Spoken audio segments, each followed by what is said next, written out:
73 सीटों पर लगातार मतदान हो रहा है। अलग अलग सीटों का सियासी समीकरण और माहौल लगातार हम आपको दिखा रहे हैं। सुबह से रुक करते हैं अलीगढ़ जिले की अतरौली सीट का।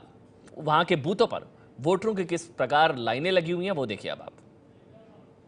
उत्तर प्रदेश में पहले चरण की वोटिंग हो रही है और लोग बढ़ चढ़कर हिस्सा ले रहे हैं। आपको तस्वीरें दिखाते हैं किस तरह से पोलिंग सेंटर्स पर भीड़ उमड़ रही है। ये तस्वीर आप देखिए अतरौली विधानसभा में है और यहाँ पर नगर पालिका इंटर कॉलेज में बूथ बना है और यहाँ पर महिलाओं की कितनी लंबी कतार है। आप तस्वीरों में देख सकते हैं किस तरह से महिलाएं जो हैं यहाँ पर बच्चे को लेकर भी साथ में आई हैं वोट डालने के लिए और ये कतार पीछे तक पहुंच रही है। आप बताइए, आप बच्चे को साथ में लेकर आ गए?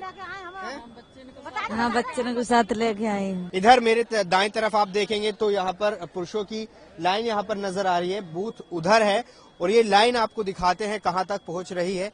ये देखिए कितनी लंबी लाइन है। तमाम नौजवान और जो पुरुष हैं, बुजुर्ग हैं, वो तमाम लाइनों में लगकर अपनी बारी का इंतजार कर रहे हैं कि इस लोकतंत्र के इस पर्व में हिस्सा ले सकें। यहाँ भी लोगों से बात करते हैं। ये बताइए इस बार मुद्दे क्या हैं आपके? अगर मुद्दे क्या सोचकर आप वोट डाल रहे हैं? हम तो ये सोच के वोट डाल रहे हैं कि अच्छी सरकार आए, विकास हो, मोहल्ले में बढ़िया काम हो, नौजवानों के लिए मेहनत करके जो पढ़ रहे हैं उनके लिए ये हो कि कम से कम नौकरियां मिले, अपना घर परिवार अच्छी तरह से पालें। कैमरा पर्सन प्रवीण दीक्षित के साथ जावेद मंसूरी, एबीपी न्यूज, अतरौली, अलीगढ़। और सिर्फ अतरौली में नहीं, हाथरस में भी बूथों पर लंबी लाइन लगी हुई है। लोग काफी ज्यादा उत्साह में नजर आ रहे हैं वोट डालने को लेकर। मनीष शर्मा बता रहे हैं आपको। उत्तर प्रदेश विधानसभा के चुनावों के लिए मतदान सुबह 7 बजे शुरू हो गया था, लेकिन उत्तर प्रदेश के कई इलाकों में पड़ रही तेज सर्दी और कोहरे की वजह से सुबह के वक्त मतदान केंद्रों पर ज्यादा लोगों की भीड़ नहीं थी। लेकिन अब जैसे जैसे वक्त बीत रहा है, लोग घरों से बाहर आ रहे हैं और इस पर्व में अपनी ओर से आहुति भी दे रहे हैं। इस वक्त मैं खड़ा हूं हाथरस के एक मतदान केंद्र पे। आप देख सकते हैं इस मतदान केंद्र पर मतदाताओं की लंबी लंबी भीड़ लगने लगी है। हालांकि कुछ देर पहले तक इस मतदान केंद्र के 2 बूथों पर इलेक्ट्रॉनिक वोटिंग मशीन के खराब होने की वजह से मतदान तकरीबन 40 मिनट से देरी से शुरू हुआ। लेकिन अब जब सबकी स्थिति सामान्य हो चुकी है, ज्यादातर बूथों पर इसी तरीके की लंबी लंबी लाइन है। इनमें बुजुर्ग भी हैं, इसके अलावा युवा भी हैं, लड़कियां भी हैं और महिलाएं भी हैं। यानी लोग इस एक लोकतंत्र के पर्व को अपनी ओर से पूरा सहयोग देकर के मनाने में लगे हुए हैं। एक बुजुर्ग भी हमारे साथ इस वक्त लाइन में खड़े हैं, हम उनसे बात करेंगे। आपका नाम जानना चाहूंगा। रमेश। रमेश जी, कितनी उम्र है आपकी? 65 की है। तो ये बताएं, काफी देर से खड़े हैं आप? बहुत देर है खड़े खड़े। बहुत देर हो गई। तो लंबी लंबी लाइन लग रही है इसलिए। तो आप इतनी जल्दी क्यों आए? आप क्यों नहीं रुक के आए फिर लाइन? अरे जल्दी पहुंच जाएंगे तो पहुंच जाएंगे। नहीं, अच्छा है, चलो चलिए वोट देने आए। अच्छा लग रहा है आपको अभी? सच हो, बढ़िया। आपका नाम बताएं। अब्दुल रहीम। रहीम साहब, ये बताएं कब से खड़े हैं आप? हो गई 15-20 मिनट। 15-20 मिनट हो गई। लाइनें बहुत लंबी है। हाँ जी। तो नंबर देरी से आ रहा है। हाँ, तो लोगों का उत्साह देखते ही बनता है। मुजफ्फरपुर में के बुढ़ाना में महिलाएं बड़ी संख्या में वोट देने पहुंच रही हैं। मुजफ्फरनगर में श्रेया भगोड़ा की रिपोर्ट देखिए आप। उत्तर प्रदेश विधानसभा चुनाव के पहले चरण के मतदान शुरू हो चुके हैं और आप यहां पर देख सकते हैं कि कई जो महिलाएं हैं, कई लोग हैं, वो यहां पर पहुंच चुके हैं और उन्होंने अपने मताधिकार का प्रयोग भी कर लिया है। वोट देके आ गई हैं आप? कितने साल की हैं आप? कितनी बार वोट दे चुकी हैं आप? कितनी दफा दे ली? बहुत सारी बार दे चुकी हैं। आप वोट देके आ गई हैं? हाँ, अच्छा। और कितनी बार से दे रही हैं आप वोट?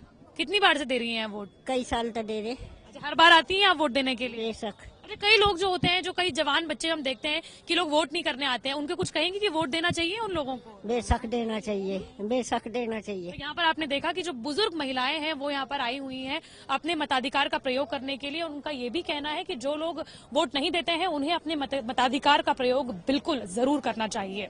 कैमरा पर्सन ललित के साथ श्रेया बहुगुणा, एबीपी न्यूज, बुढ़ाना। और ग्रेटर नोएडा का रुख करेंगे, जहां पर मायावती का गांव है बादलपुर। वहां वोटिंग की रफ्तार कैसी है ये भी देख लीजिए। जैनेन्द्र कुमार आपको बता रहे हैं। गौतम बुद्ध नगर जिले में नोएडा से सटे दादरी विधानसभा क्षेत्र के बादलपुर गांव में हम हैं। ये गांव बीएसपी सुप्रीमो मायावती का गांव है। उनके नाम से इस गांव में कन्या इंटर कॉलेज भी है, जिसके अंदर गांव का मतदान केंद्र है। ये देखिए कॉलेज के बाहर का गेट, कुमारी मायावती राजकीय कन्या इंटर कॉलेज बादलपुर गौतम बुद्ध नगर। इसी के अंदर, इसी इंटर कॉलेज के अंदर मतदान केंद्र है, जहां पर कि सुबह से वोटिंग हो रही है। गांव में काफी उत्साह है वोटिंग को लेकर। जहां मतदान केंद्र है उसके ठीक सामने बड़ी संख्या में गांव के लोग जो है वो जमा है और यहाँ पर जो है वो अपने अपने दावे कर रहे हैं, सभी पार्टियों के समर्थक। ये बताइए, मायावती आपके गांव से हैं, ये इस वजह से आप लोगों को गर्व होता है? हमें बहुत गर्व है जी। पूरे गौतम बुद्ध नगर का क्या पूरे यूपी का काम किया है, विकास किया है। जब से अगले सरकार आई है गुंडाराज हो गया है, बहुत बुरा। बुआ जी आप संघर्ष करो, हम तुम्हारे साथ हैं। बहन जी का पूरा गांव है, बहन जी ने काम किए हैं पूरे क्षेत्र में और बहन जी ने यहाँ पे हमारी बहन बेटियों के लिए बहुत सुरक्षा की है। आप लोग उनको बुआ जी कहते हैं? हाँ बुआ जी है हमारी। बात कहा कि हमें तो अपनी बात याद है, इसे पौड़ी में आए करे, रास्ता भी नहीं है यहाँ निकलने को, रोड पे तो नहीं, एक बोर्डों से रास्ता से सड़क जो है रोड कुटे पड़े हैं। अब तो बहुत अच्छा है, सब देख रहा हूँ मैं। सब कुछ माया की गए हैं। आप लोगों के लिए इस बार क्या मुद्दा है, किस मुद्दे पर आप लोगों ने बोला? हमारा मुद्दा ये है कि कोई भी सरकार बनी है, जैसे कि बहन जी मायावती की बनी थी पहले, तो हमें पूरा सहयोग है हमारा उनके साथ और हम तन मन से उनके साथ हैं। इसलिए क्योंकि वो इसी गांव से भी हैं और कुछ अच्छे काम भी उन्होंने किए हैं। और गाजियाबाद के लोनी में वोटरों के लिए खास इंतजाम किए गए बूथ पर। अंजलि सिंह की रिपोर्ट देखिए। गाजियाबाद की लोनी विधानसभा के एक पोलिंग बूथ के बाहर इस समय मौजूद हैं। बलराम नगर का ये पोलिंग बूथ है और यहाँ पर सजावट आप देख सकते हैं, किसी आम पोलिंग बूथ जैसी नहीं है। बाकायदा गुब्बारे लगाकर तिरंगे झंडों के साथ और टेंट के साथ यहाँ पर पूरी साजो सज्जा की गई है इस पोलिंग बूथ की। तमाम जो लोग आ रहे हैं उनके स्वागत के लिए, जो लोग मतदान करने आ रहे हैं उनके स्वागत के लिए मालाएं पहनाई जा रही हैं, उन्हें मालाएं डालकर उनका स्वागत किया जा रहा है। और यही वजह है कि जो लोग आ रहे हैं उनके चेहरों पर भी यहाँ मुस्कान आप देख सकते हैं कि अलग ही तरह का ये एक माहौल है। नगर पालिका की ओर से ये पूरा इंतजाम कराया गया है जिससे कि लोगों को मतदान करने के लिए ज़्यादा से ज़्यादा प्रेरित किया जाए। 85 साल की ये बुजुर्ग महारानी देवी जी हैं जिनको यहाँ पर वोट करने आई थी। सुबह सुबह आंटी आप वोट करने आए? सुबह आए। कितना ज़रूरी है वोट करना? कितनी जरूरी है? 1 घंटा 2 घंटा तो लगेगा। नहीं बहुत जरूरी है। वोट करना जरूरी है सबके लिए? हाँ जरूरी है। आप इतनी उम्र में आए हो वोट करने, लेकिन आप सुबह सुबह आपको जरूरी लगा इसलिए आए? हाँ लगा। लोगों के मनोरंजन के लिए ढोल का भी इंतजाम किया गया है जो कि आपको शायद ही किसी पोलिंग बूथ पर देखने को मिले। एकदम ये त्योहार सा माहौल है और जाहिर सी बात है ये त्योहार ही है, ये किसी जश्न से कम नहीं है। और यही वजह है कि बाहर जो लोगों की भीड़ भी आप देख सकते हैं, लोग भारी तादाद में यहाँ पर वोट करने भी पहुंच रहे हैं। यहाँ पर जो मंशा है प्रशासन की वो यही है कि ज्यादा से ज्यादा लोग वोट करने आए। कैमरा पर्सन हेमंत के साथ अंजलि सिंह, एबीपी न्यूज, गाजियाबाद।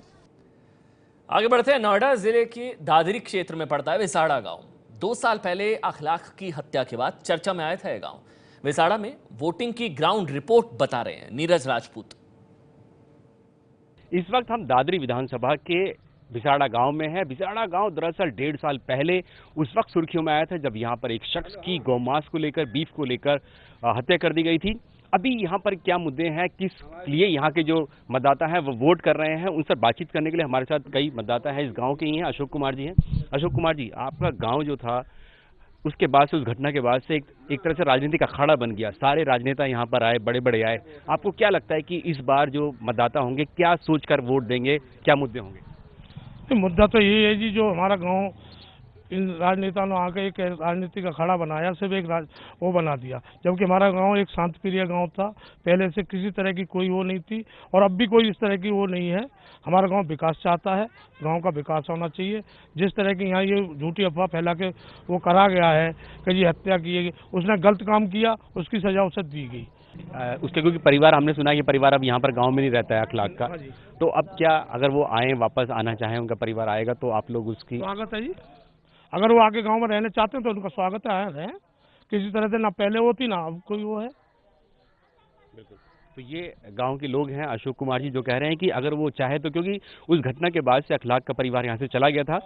हालांकि जो परिवार के जो लोग हैं, उनकी पत्नी है, बच्चे, उनके वोटर कार्ड यहाँ के बने हुए थे, यानी कि वोट यहाँ पर है, लेकिन कोई वोट डालने के लिए नहीं आया। जो पता चल पाया है उनके मुताबिक वो अब गांव में आना नहीं चाहते, क्योंकि जो घटना हुई थी सितंबर 2015 में, उस घटना को एक बार फिर से वो चाहते नहीं है कि उनके परिवार के लोगों के सामने आए, इसीलिए वोट डालने के लिए नहीं आए हैं। कोई डर जैसी कोई चीज़ नहीं है। जैसे कि गाँव वालों ने भी कहा कि यहाँ पर बाकी मुसलमान परिवार यहाँ पर रहते हैं, वो अपनी इच्छा से यहाँ पर रहते हैं, किसी तरह का कोई डर यहाँ पर नहीं दिखाई पड़ता है। कैमरामैन डीसी मंजू के साथ नीरज राजपूत, एबीपी न्यूज़, विसाड़ा गांव, दादरी, उत्तर प्रदेश।